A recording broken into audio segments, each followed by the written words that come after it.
जाने तो मन्ना तुझे मेरा अनुष्का किस नंबर 31 पार्ट 1। रेहान शाह थका हुआ सा तकरीबन 7 बजे बिना आवाज़ के कमरे में दाखिल हुआ। आज दुआ का ऑफ था तो वह हरगिज़ नहीं चाहता था कि वह डिस्टर्ब हो। वो कल सुबह से ड्यूटी पर ही था और अभी थकावट और भूख सर पर सवार थी। इस पर बेड पर सुकून से सोती दुआ को देखते हुए ड्रेसिंग रूम की तरफ बढ़ते, अपना सारा सामान वहीं रखता, अपने पाँव को अपने ब्रांडेड शूज से साथ करवाता, कबर्ड से अपना ब्लैक ट्राउजर शर्ट लेते वाशरूम में घुसा। फ्रेश सा रेहान टॉवल से अपने बालों को रगड़ते कमरे में आया तो दुआ रूम में नहीं थे। रेहान के होठों पर बेख्तियार ही मुस्कुराहट रेंग गई। वो अपने सिल्की घने बालों को ब्रश करते खुद पर परफ्यूम छिड़कता इससे पहले कि कमरे से बाहर निकलता, जब दुआ इसके पसंदीदा नाश्ते की ट्रे हाथों में लिए दाखिल हुई और फ्रिज से अपने खूबसूरत शौहर को देख मुस्कुराती हुई ट्रे टेबल पर रख गई। दुआ, वैसे ये तुम्हें हमेशा सोए हुए भी कैसे पता लग जाता कि मैं कमरे में आ गया हूँ? रेहान वाइट रंग की ढीले से कुर्ते शलवार पर सफ़ेद दुपट्टे को अपने गले में डाले हुए सिल्की ब्राउन बालों को जोड़े की शक्ल में लापरवाही से कैद किया गया था, इसलिए बहुत सी शरारती लटें इधर उधर से निकलती इसके चेहरे और गर्दन के कई हिस्सों को छू रही थी। जब रेहान शाह अपनी बीवी के पेट पर अपना बाजू फैलाते अपने सीने से लगाते इसके साफ शफाफ गाल पर अपने लब रखता बोला, बस ये एक राज है, आपको क्यों बताऊं? दुआ फ्रेश से रेहान शाह की खुशबू को गहरे सांस से अनहेल करती लाल होते गालों से बोली, यानी इसका मतलब है मेरी प्यारी नाजुक सी बीवी मुझसे बातें राज रखेगी। रेहान दुआ की आवारा लट्टों को कानों के पीछे अड़साते इसकी गर्दन पर जगह जगह अपना लमस छोड़ते बोला, आप नाश्ता करें, ठंडा हो रहा है, डिनर भी नहीं किया होना आपने। दुआ इसके नरम से एहसास से निकलते हुए इसका हाथ पकड़ते सोफे पर बिठा गई। यानी फुल जासूसी करती हो मेरी? रेहान सोफे पर बैठता ट्रे को अपने सामने करता मुस्कुराते हुए बोला, आपकी जासूसी की मुझे क्या ज़रूरत है, बस मुझे मेरा दिल सब बता देता। दुआ ने हंसते हुए कहा, हाँ अब क्यों जासूसी करोगी, क्योंकि अब तो तुम्हें पता है तुमने इस बंदे को अपने चालवों से चार नशाले चुत कर रखा है। रेहान अपने मुंह में बाइट डालने के साथ साथ दुआ के मुंह में भी बाइट डालते हल्की फुल्की गुफ्तगू कर रहा था। अब ऐसी बात भी नहीं, दुआ एक अदा से बोलती मुस्कुराती हुई नाश्ता कर रही थी, तो फिर शादी से पहले क्यों जासूसी करती थी मेरी? रेहान मुस्कुराते हुए बोला, आपको आपको सब पता है। दुआ अपना मुंह खोले रेहान शाह को अपनी ग्रे कान से पूरी आंखें खोले हैरानगी से देख रही थी। जी मेरी जान, जैसे आपका दिल आपको सब बताता वैसे ही मुझे भी सब कुछ पता ही होता। रेहान इसके खुले होंठों को नरमी से छूता इसके कुछ भी बोलने से पहले एक एग ब्रेड की अगली बाइट इसके मुंह में डाल गया। नाश्ता ख़त्म करके रेहान का सोने का इरादा था, इसीलिए वो बेड पर नीम दराज होता लेटा। जब दुआ भी किचन में ट्रे वापस रखते कमरे में आई और खिड़कियों के सब पर्दे बराबर करते बेड पर बैठी और तमाम लाइट्स भी डिम कर गई। इस सारे वक्त में रेहान शाह की नज़रें अपनी बीवी के साथ साथ सफ़र कर रही थी। दुआ रेहान का बाजू सीधा करते इस पर अपना सर रखते अपना एक बाजू इसके गिद्ध लपेट गई और रेहान भी मुस्कुराते हुए इसके माथे पर लब रखते इसके बालों में अपने हाथ से हिलाने लगा, क्योंकि अब इस कि बेगम ने इसे कल दोपहर से लेकर रात तक क्या क्या किया वो सब बताना था। आपको पता है रेहान? नहीं, मुझे तो कुछ नहीं पता। रेहान शरारत से इसकी ग्रे एक्साइटमेंट से चमकती आंखों में देखते इन्हें जूता बोला, सुने तो आप भी खुश हो जाएंगे, ऐसी खबर है। वो इसके कंधे पर हल्के से हाथ मारते खिलखिलाते हुए बोले, कल रात ना पापा ने सबको अपने रूम में बुलाया। अच्छा, पर क्यों? रेहान शाह घर में हुई सब कार्रवाई को जानता था, चाहे वो हज़ारों अरहाम की लड़ाई थी या हुदैबिया अरहाम की रुख्स थी, लेकिन वो अपनी बीवी को कभी भी नहीं बताता था कि जो वो उसे बता रही वो सब पहले से जानता। हज़ारों अरहाम की लड़ाई का तो इसे आर्यान और कयान ने बताया था, जो इसके हॉस्पिटल अपने एक दोस्त की अयादत के लिए आए थे, जबकि अरहाम और हुदैबिया की रुख्सती का इसे आमना बेगम ने बताया था जब इसने इन्हें नाइट ड्यूटी का बताने के लिए फ़ोन किया था। वो आज भी अपनी माँ को अपनी नाइट ड्यूटी का सब शेड्यूल लाजमी बताता था ताकि वो परेशान ना हो। वो आज सुबह बस हज़ारों अरहाम की थोड़ी बहस हो गई थी, लेकिन अहम बात ये नहीं है, अहम बात तो कुछ और है। रेहान शाह को बेख्तियार ही अपनी बीवी की इस आदत पर टूट कर प्यार आया, जो नेगेटिव बात को हवा में उड़ा देती थी और सिर्फ पॉजिटिव ही इस तक पहुँचाती थी। हाय, कौन सी ऐसी बात है जो मेरा नाजुक सा बच्चा इतना एक्साइटेड सा है? रेहान शाह अपनी बीवी की मासूम हरकतों पर अपने बेलगाम होते जज्बों को सुलाते इसके नाजुक होंठों को कुछ पल नरमी से छूता दूर हुआ। वो अरहाम और दिव्या की रुखसती तय हो गई है। दुआ रेहान शाह की हरकत पर शर्मीली नज़र से आहिस्ता आवाज़ से बोले, ओह वाह, ये तो बहुत अच्छी बात है। वैसे भी छोटे बाबा काफ़ी परेशान थे अरहाम की वजह से। रेहान ने इसकी एक्साइटमेंट कम होते देख रोमांस को ब्रेक लगाते ज़रा सीरियस होकर इसकी बात को सुना। और आपको पता है, दुआ रेहान के बाजू से एक झटके से उठती, इसके सिक्स पैक्स पर अपना हाथ रखती दोबारा से अपना जुमला दोहराऊंगी। नहीं, मुझे नहीं पता। जब रेहान इसे बाजू से पकड़े अपने सीने पर मुंतकिल करता, इसके बालों में लगी पिन को ताते इसके मैसी जूड़े को खोल गया और अपने दोनों बाजों से खुद में बींचे इसके बालों की खुशबू खुद में उतारने लगा। आप सुने ना? दुआ इसके कंधे पर हाथ रखती थोड़ा सा फासला कायम करने की कोशिश करती बोली। बोलो, सुन रहा हूँ। रेहान इसकी गर्दन से नीचे कुर्ते के बटन खोलते बोला। ये आप सुन रहे? दुआ जरा सा ऊपर उठती बोली। सुनूंगा तो ऐसे ही, जो बोलना बोलो, नहीं तो मैं अपना काम स्टार्ट करूँ। रेहान इसके खूबसूरत शेप के गुलाबी होंठों को अपनी उंगली से नरमी से छूते बोला। वो अरहाम और दिव्या की रुखसती भी तय हो गई है ना? तो दुआ रेहान की बढ़ती बेवाकियों पर अपना जुमला भी मुकम्मल ना कर पाई। और आगे भी तो कुछ बताओ ना बेगम साहिबा। रेहान दुआ को बेड पर लेटाते इसकी गर्दन पर झुका अपनी दी गई शिद्दतों के निशान गहरे करने लगा। कुछ नहीं, आप तक हुए हैं, सो जाए। दुआ इसकी अपनी धड़कनों पर होती मन मर्जियों पर नरमी से बोली। जब रेहान ने अपनी सुर हुई और बेसुर कोई और ही पैगाम सुनाती आंखों से देखा तो वो फौरन अपनी पलकें झुका गई। अभी मेरा सोने का कोई इरादा नहीं। देखा तो जरदान कमरे में मौजूद नहीं था। रिजे पहले जरदान को बर्दाश्त करती रही और फिर वो इसे अपने सीने में भिंचे खुद को सुकून की नींद सोता रहा, लेकिन रिजे गहरी नींद ना सो सकी। पर 2 घंटे पहले जरदान इसे अपने हंसार से साथ करते जाने कहाँ गया था। रिजे 2 घंटे सोने के बाद ही भूख लगने और कुछ जरदान के कमरे में आने के डर से उठती वॉशरूम की तरफ भागी और जल्दी से शावर लिया। अपने लंबे सिल्की बालों को ड्राई किया। मेकअप के नाम पर इसने हल्का सा बस मॉइस्चराइजर इस्तेमाल किया था। हाँ, जरदान की दी गई सौगातें छुपाने में इसे अच्छा खासा वक्त लगा था। रिजे किचन में आई तो सब ख़वातीनें इसे देखती बेख्तियार माशाल्लाह बोल गई, क्योंकि बिना मेकअप के भी इसका हुस्न हर तरफ छाया हुआ था। आमना शाह बेख्तियार उठते इसका माथा चूम गई तो जाने क्यों अरीजे के गाल शर्म से लाल हुए, जिसे देख सब ख़वातीन ही मुस्कुराने लगी। नाश्ता क्या करोगी? आज मैं अपने हाथों से बना कर खिलाऊंगी अपनी बेटी को। आमना शाह को शर्माई शर्माई से अरीजे को देख अपनी बहन याद आ रही थी। वो मुंह मोड़े अपनी आंखों को साफ कर गए। मम्मा, मैं आलू का पराठा खाऊंगी। अरीजे किचन में पड़े बड़े से डाइनिंग टेबल की कुर्सी पर बैठती बोली। हाँ भाभी, आज हम सब भी आपके हाथ के आलू के पराठे ही खाएंगे, गुलनूर ने भी खुशी से कहा।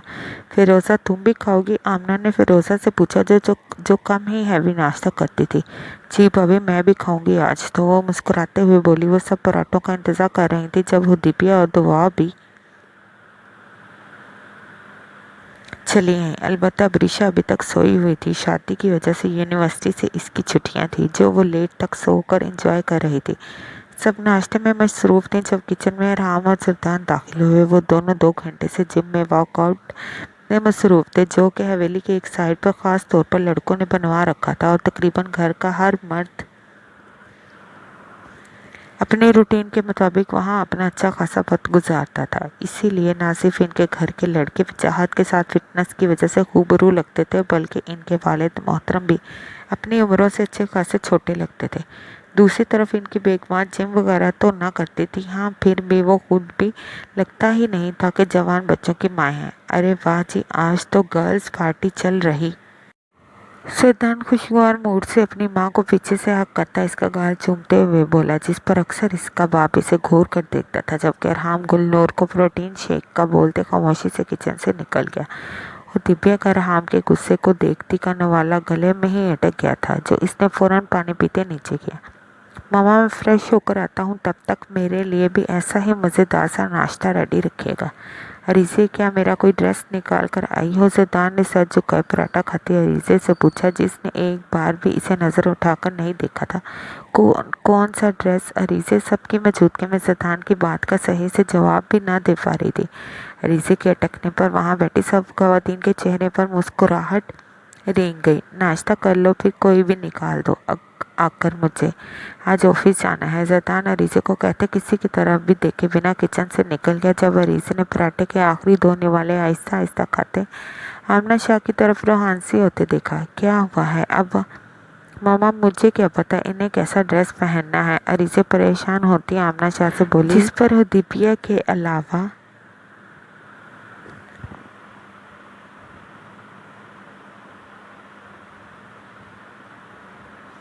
सब ख़वातीन मुस्कुराने लगी। हुदैबिया खुद कुछ दिन बाद तक इस मुश्किल में पड़ने वाली थी, इसलिए वो मुस्कुराने की बजाय अपनी बड़ी ख़वातीन की नसीहत सुनना चाहती थी। देखो रिज़ा, हम सब बहुत खुश हैं जिस तरह तुम इस शादी पर मुतमईन हो, नहीं तो सब घरवाले परेशान थे कि अचानक तुम्हारे लिए ये चेंज मुश्किल हो। और रही बात इन सब कामों की, तो बेटे शुरू में सबको एक प्रॉब्लम होती है, लेकिन आहिस्ता आहिस्ता सब कुछ समझ आ जाता है। और तुम कोशिश किया करो कि ज़ैदान के छोटे छोटे काम खुद करो, ताकि वो तुम्हारे अपने इर्द गिर्द होने के एहसास को हमेशा महसूस करता रहे। आमना शाह की बात पर रीज़े सर हिलाती अपनी जगह से उठी और रीज़े, आज हम सबको शाविक पर जाने का प्रोग्राम भी है, तो बेटा ज़ैदान को ज़रूर बता देना इस बारे में। गुलनूर ने अरीज़े से उठते हुए देख कहा, जी छोटी मम्मा। अरीज़े किचन से निकलती बोली। अब वो मम्मा को क्या बताती कि इसे ज़ैदान के काम करने से ज़्यादा इसके होते रूम में जाने से डर लग रहा था। अगर इसे अंदाज़ा होता वो आने से पहले ये काम भी करके आती। हुदैबिया ने भी इन बातों को अपने दिमाग में अच्छे से फिट कर लिया था। अरीज़े ने आहिस्तगी से दरवाज़ा खोला तो ज़ैदान कमरे में कहीं नहीं था। अरीज़े ने सुकून का सांस लेते फ़ौरन ड्रेसिंग रूम के कबर्ड की तरफ कदम बढ़ाए और एक ब्लैक 3 पीस निकाल कर रूम में बेड पर रखा। ये क्या निकाला है? और फ़ौरन कमरे से निकलने लगी। जब ज़ैदान के आवाज़ पर रुकते मुड़कर बिना बोले इसे देखने लगी, जो इस वक्त सिर्फ मैरून रंग के ट्राउज़र में मलबूस अपने बालों से पानी झटकते इसकी तरफ देखता बोला, आपने ही बोला कपड़े निकाल दो। अरीज़े थोड़ा इसके करीब आती बोली, जो अब अपने बालों को टॉवल से हल्का हल्का खुश कर रहा था। तो ये तो बहुत फॉर्मल ड्रेसिंग है, तो ऑफिस से सब यही पहन कर जाते हैं। अरीज़े ने हैंगर उठाते ज़ैदान की तरफ और फिर सूट की तरफ देखा। हम पहनते हैं, लेकिन मुझे सिर्फ थोड़ी देर के लिए ऑफिस जाना, तो इसकी ज़रूरत नहीं, तो मैं कुछ और निकाल देती हूँ। ज़ैदान बिल्कुल अरीज़े के पास आकर खड़ा हुआ, तो अरीज़े एक पल में इससे बैग हैंगर लेती ड्रेसिंग रूम की तरफ बढ़ी। जब ज़ैदान भी टॉवल बेड पर फेंकता इसके पीछे बढ़ा। क्या निकालूं फिर? अरीज़े ज़ैदान की कबर्ड्स को हर तरह की ड्रेसिंग से भरे हुए सलीके से सजे देख कंफ्यूज सी बोली, जो तुम्हारा दिल करे वो ही निकाल दो। ज़ैदान इसके जूड़े में मुकीद बालों को खोलते हाथों से इनकी नरमी को और हल्की सी नमी महसूस करते बोला, ये क्यों खोले? आपने पहले ही इतनी मुश्किल से बांधे थे, अब मैं दोबारा नहीं बांधूंगी। अरीज़े अपनी इतनी मेहनत से बने जूड़े को खोलते देख बोली, तो कमरे में क्यों बांध कर रखे हैं? मुझे ये खुले ही पसंद है। ज़ैदान इसका रुख अपनी तरफ करता मुस्कुरा इसकी सुर्ख नाक पर सजे गुस्से को देखते इसको अपने दांतों में दबा गया। हाँ, जब बाहर जाओ तो बांध कर ही जाना है। अब मैं इसी काम में रहूं, कमरे में आऊं तो खोलूं, बाहर जाऊं तो बांध कर जाऊं। अरीज़े ज़ैदान की आंखों में देखती रोहानसी होती बोली, कॉलेज लेवल तक आमना शाह ही इसके बाल बनाती थी। अगर वो ना होती या कहीं मसरूफ़ होती तो ये जिम्मेदारी फ़िरोज़ा या गुल निभाती थी। ठीक है, फिर मैं इन्हें थोड़ा छोटा करवा लेती हूँ। खबरदार, अगर ऐसा करने की कोशिश भी की तो मुझसे बुरा कोई नहीं होगा। अगर थोड़े छोटे हो जाएंगे तो संभालना आसान हो जाएगा मेरे लिए। अरीज़े ज़ैदान के गर्म लहजे पर मनमना, वाह, यानी जो चीज़ संभाली नहीं जा रही से ख़त्म ही कर दो, ये कौन सी साइंस है? ज़ैदान तो अरीज़े की बात पर सरता पैर चलते हुए बोला, मैं थोड़े से ही कटवाऊंगी बस, और मैं पहले भी कुछ अर्से बाद कटिंग करवाती रहती थी, इसमें मसला क्या है? कुछ अर्से बाद बढ़ जाएंगे। अब तुमसे ज़्यादा तुम पर मेरा हक है, समझी तुम? इसलिए जब एक बार मना कर दिया तो कर दिया। इससे पहले कि अरीज़ा मसरूफ़ से अंदाज से मुड़ती कबर्ड में ड्रेसेस को देखती, ज़ैदान ने इसकी बात पर इसके सिल्की बालों को अपनी मजबूत गिरफ्त में लेते इसका रुख अपने बहुत करीब करते इसके कान में चिल्ला कर कहा, ज़ैदान। अरीज़े ने रोने के साथ चिल्लाकर कहते अपने बाल छुड़ाने की कोशिश की। आवाज़ ना आए तुम्हारी। ये सोचा भी कैसे तुमने कि जो चीज़ मैं चाहता मेरे अलावा कोई देख भी ना सके तुम इसे काटने की बात कर रही है। सदान का गुस्सा अरीज़े के आंसू देखते कम होने के बजाय बढ़ा था। अरीज़े ने अब सदान की बात का कोई जवाब ना दिया, बस खामोशी से गुलाबी होती आंखों से अपने बाल छुड़ाने की कोशिश करने लगी। जब सदान एक झटके में इसके बाल छोड़ता अपने बालों को मुट्ठियों में जकड़े चला गया। अरीज़े कबर्ड के दरवाजे से कमर टिकाए बस अपने मुंह पर हाथ रखे आंसू बहाते इसे देख रही थी। सदान ड्रेसिंग रूम में इधर से उधर चक्कर लगाते अपने गुस्से को ठंडा करने की कोशिश कर रहा था जो इसके दिमाग पर सवार होता इसे सब बुला देता था। अरीज़े देखो समझने की कोशिश करे, तुम्हें लेकर मैं बहुत ज़्यादा पॉसेसिव हूँ तो तुम्हें ये बात समझनी होगी और मैं भी ध्यान रखूँगा कि इतना रूडली बिहेव ना करो। सदान अरीज़े के आंसू साफ करते बोला। जब अरीज़े खामोशी से इससे दूर हुई और सदान के घूरने पर अपनी नज़र झुका गई। अरीज़े की मुसलसल खामोशी पर सदान ने बेचैनी से इसे पुकारा। आप मुझे बता दें क्या पहनेंगे? अरीज़े सदान की बात का इग्नोर करते बोली। ऐसा करो कोई शलवार कमीज निकाल दो। And sorry. सदान ने इसके आंसू साफ करते अपने लब इसके लरसते होंठों पर रखे इसे कबर्ड के बिल्कुल साथ लगाते इसके नशीले होंठों का जाम पीते अपने गुस्से को थोड़ा कम करते मदहोश हो रहा था। अरीज़े बिना किसी मज़ाहमत के सदान को अपनी शिद्दतें लौटाने दे रही थी। कुछ देर बाद भी जब अरीज़े ने अपनी कम होती सांसों पर मज़ाहमत ना की तो सदान अरीज़े से पीछे होते ड्रेसिंग रूम से निकल गया। वो इस बात को नहीं बढ़ाना चाहता था। कुछ और चाहिए आपको? अरीज़े इसकी ब्लैक शलवार कमीज़ को निकाल कर बेड पर रखते सीरियस अंदाज से बोली। हाँ, इसके साथ कोई मैचिंग वॉच भी निकाल दो। सदान ड्रॉअर की तरफ इशारा करता बोला और खुद ड्रेसिंग रूम में कपड़े चेंज करने पहुंचा। जब वापस आया तो अरीज़े 2 वॉचेस ड्रेसिंग टेबल पर रख चुकी थी।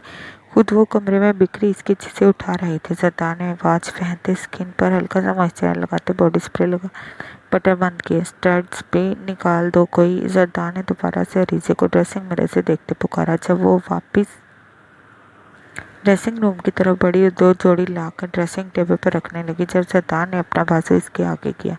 कौन से वाले? अरीज़े ने दोनों जोड़ियां अपने नर्म और मुलायम सफ़ेद और सुर्ख हाथ पर रखे पूछा। ये वाली ठीक है। सदान ने एक जोड़ी पर हाथ रखा तो अरीज़े ने दूसरी जोड़ी ड्रेसिंग टेबल पर रखते सदान की मजबूत कुलाई को पकड़ा और अपने काम से फारिग होती इससे दूर होने लगी। जब सदान ने इसकी कलाई को नरमी से पकड़े अपनी तरफ खींचते अपने सीने से लगाया। सॉरी, आइंदा से ध्यान रखूँगा। सदान अरीज़े को खुद में बिंचे इसकी तेज़ होती धड़कनों को सुनते बोला, जिस पर अरीज़े खामोशी से सर झुकाए खड़ी रही।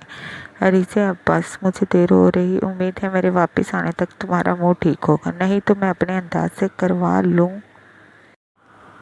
सदान ने इसके सर के पीछे हाथ रखते इसके होंठों का शिद्दत भरा भरोसा लेते ड्रेसिंग मिरर की तरफ मुड़ा और अपनी बाकी तैयारी भी जल्दी जल्दी मुकम्मल करता अरीज़े के माथे को चूमते कमरे से जल्दी से निकला। राम और रेहान कब से इसका इंतज़ार कर रहे थे।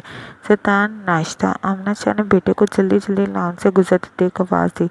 मम्मा लेट हो रहा, लेकिन आपके हाथ के पराठे कैसे छोड़ूं? वो जल्दी से आमना के साथ किचन में दाखिल हुआ और पराठे को फोल्ड करते टिश्यू में लपेटे आमना शाह को मुस्कुराते हुए देख अपनी माँ के माथे पर लब रखते किचन से निकल गया। ये लड़का कभी नहीं बदल सकता, आमना बेगम ने मुस्कुराते हुए कहा। वो सब खवातीन तैयार होकर 2 गाड़ियों में मॉल पहुंची थी। पहले इन्हें रेहान शाह लाने वाला था, लेकिन फिर रेहान ने भी सदान और अरहाम के साथ ऑफिस जाने का प्रोग्राम बनाया तो सब खवातीन को शॉपिंग पर लाने की जिम्मेदारी कयान और आर्यन पर आ गई। वो सब मॉल में अच्छे से घूम फिर कर शॉपिंग कम और एक दूसरे की कंपनी ज़्यादा एंजॉय कर रही थी। सब बड़े अरसे बाद ऐसे बाहर निकले थे। अच्छी खासी शॉपिंग करने के बाद वो सब रेस्टोरेंट आए थे। इस वक्त शाम के 7 बज चुके थे। सब डिनर करती वापसी के लिए खवातीन ने अपने अपने शोहरों को लेट पहुंचने का बता दिया था, सिवाय अरीज़े के। वो तो सदान को शॉपिंग का बताना ही भूल चुकी थी और मोबाइल भी जानबूझकर घर छोड़कर आई थी ताकि सदान इसे बार बार कॉल न करे।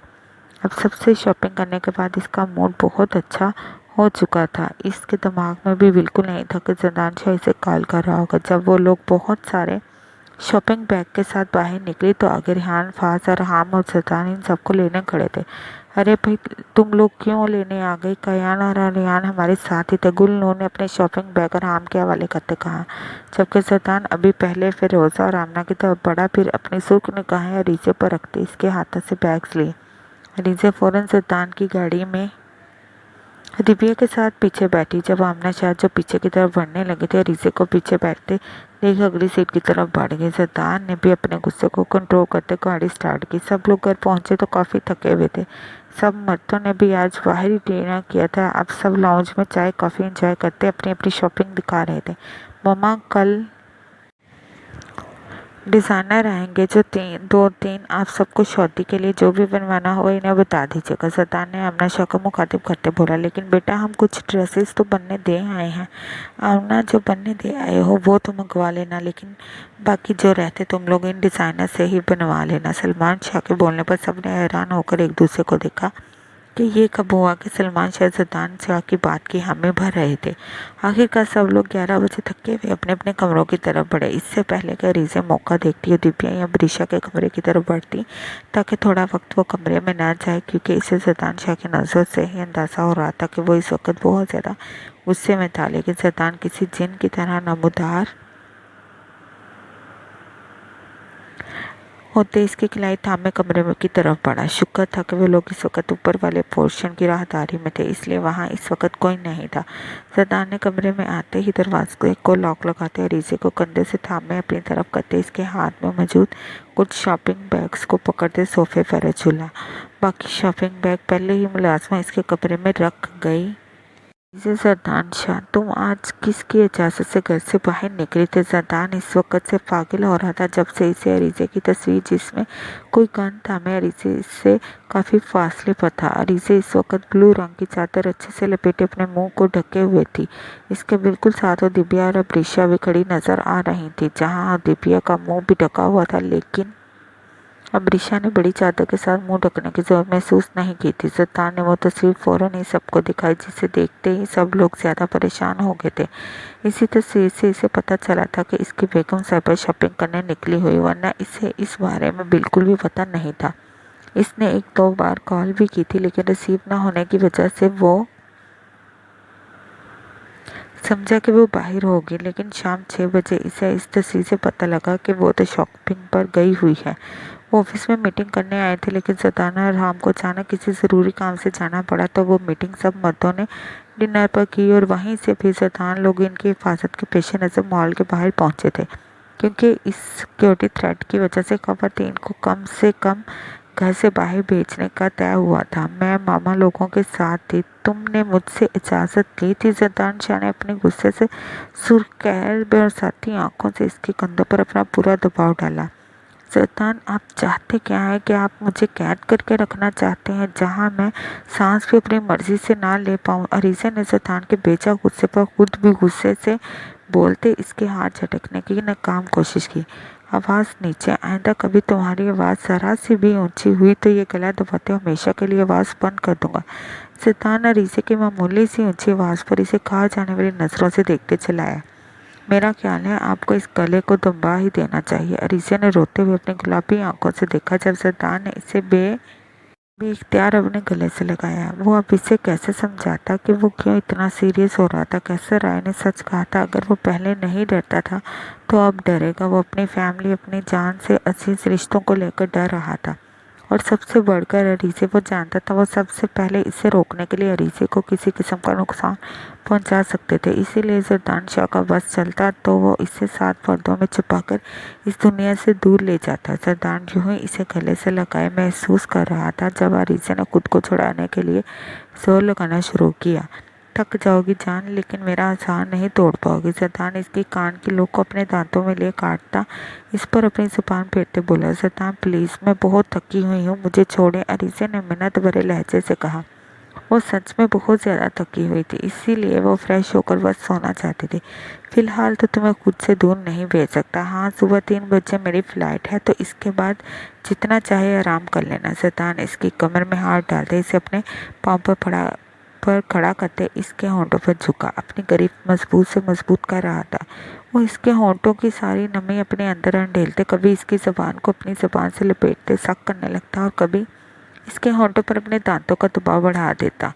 जरदान यूं ही इसके होंठों पर झुका अपना हक जताते इसे सोफे पर पड़े सब शॉपिंग बैग्स को नीचे कारपेट पर गिराते इसे सोफे पर लौटा गया। वो अभी भी इसकी और अपनी सांसें किए हुए था। जरदान बेबाकी से इसकी धड़कनों को अपने हाथों के नीचे सख्ती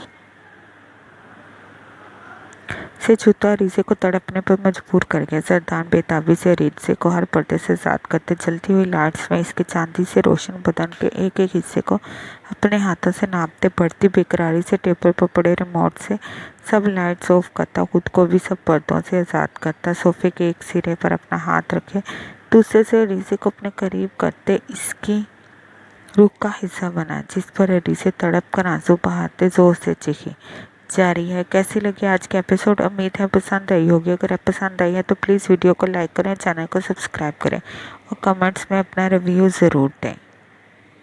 मिलते हैं अगली वीडियो में, तब तक के लिए अपना ख्याल रखिएगा। Bye bye.